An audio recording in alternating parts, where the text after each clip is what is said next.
মনে করেন যে আপনাদের লেখা কেউ কখনো পড়েনি, আপনাদের সম্পর্কে কারো কোনো ধারণাই নেই।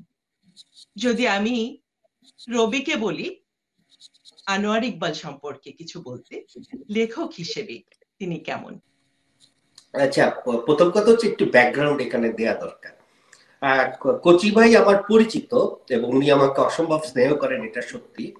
কিন্তু এখন আমি যে কথাগুলো বলবো সেটা উনি আমার পরিচিত এই জন্য বলবো না।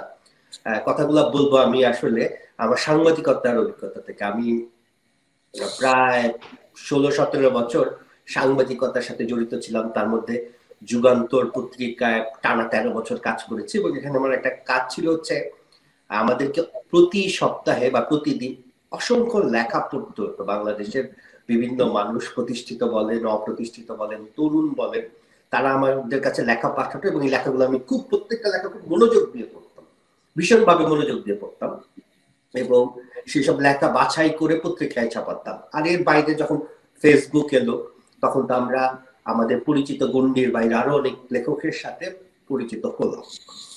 আমি যদি আমার স্মরণ শক্তি যদি আমার সাথে প্রতারণা না করে, আমি বেশ আগে, বছর 3 আগে কচি ভাইকে রীতিমতো উস্কানি দিচ্ছিলাম।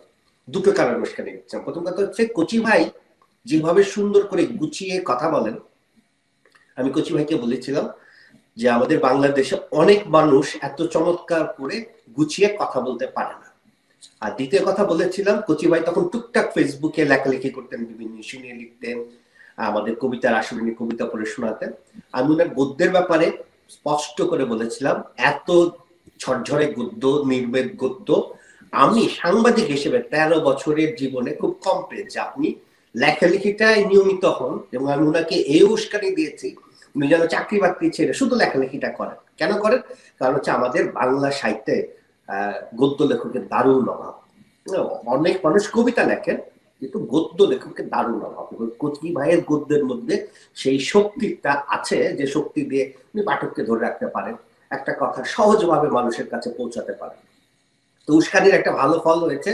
উনি শেষমেশ আমাদের ধাক্কাধাক্কিতে বইটা মিলাম একটা বই বের করেছেন। এবছর উনার আরেকটি বই প্রকাশিত হবে, আহমেরিকা।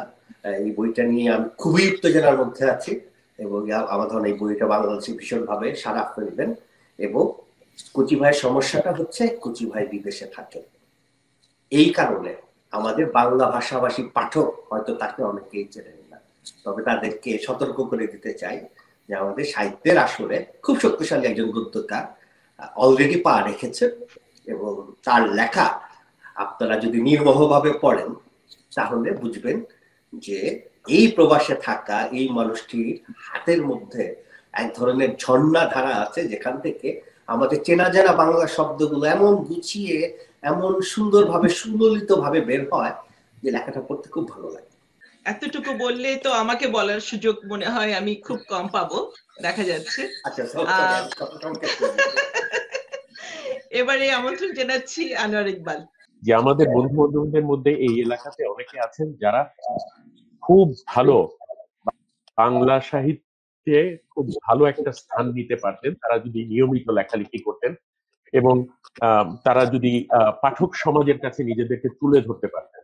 তো আমাদের মনে হয় আমরা যারা প্রবাসী বসে লেখালেখি করি, আমরা নিজেদেরকে খেটে খেতে হয়, আমরা কাজ করতে হয় সংসার চালানোর জন্য। এই জন্য হয়তো আমরা অনেক লেখালেখি করতে পারি না। এবং আমাদের মধ্যে অন্য যাদের কথা বলছি যারা এখানে নেই, তারাও কিন্তু খুব উচ্চমানের লেখা লেখেন। তো আমরা সবাইকে উদ্বুদ্ধ করছি, বাংলা ঘরের আড্ডা বলে আমাদের একটা সাহিত্য কি বলবো, ক্লাব কথাটা ইউজ করা ঠিক হবে কিনা জানি না, একটা সাহিত্য সমাবেশ আমরা করি। এটা আগে আমরা নিয়মিত করতাম। ওখানে আমরা অনেক ভালো ভালো সাহিত্য আমাদের নিজেদের মধ্যে নাড়াচাড়া করে দেখার এবং শোনার এবং পড়ার সুযোগ পাই।